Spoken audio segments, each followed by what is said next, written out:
இதோட நம்ம என்ன பார்க்க போறோம் அப்படின்னா 2025ஆம் ஆண்டு மே மாதம் வந்து குரு பெயர்ச்சி நடக்க போகுதுங்க. இந்த குரு பெயர்ச்சியில டாப் 5 ராசிகள் என்னன்னு சொல்லிட்டு பார்க்க போறோம். இந்த 5 ராசிகள் தான் இந்த குரு பெயர்ச்சி நல்ல ஒரு ஏற்றத்தை வாழ்க்கையில பார்க்க போறாங்க. இந்த 5 ராசிகள் நல்லா இருக்கு இந்த குரு பெயர்ச்சி அப்படின்னு சொல்லலாம். அது யார் யாருன்னு சொல்லிட்டு பார்க்கலாம். முதல்ல வந்து பாத்தீங்கன்னா மிதுன ராசிக்காரங்க. மிதுன ராசிக்காரங்களை பொறுத்த வரைக்கும் ராசிக்குள்ள குரு பகவான் வர்றது சிறப்பு தான்.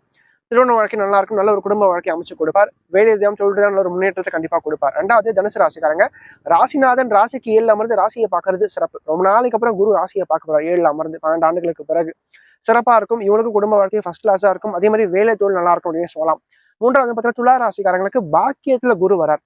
3ஆம் அதிபதி 3ஆம் இடத்துல இருக்கார். துலாத்துக்கு பொறுத்த வரைக்கும் 6ஆம் இடத்தை விட 3ஆம் இடத்தோட குரு தொடர்பு கொண்டது சிறப்பா இருக்கும். நல்ல ஒரு வளர்ச்சியை கண்டிப்பா கொடுப்பார் அப்படின்னு சொல்லலாம்.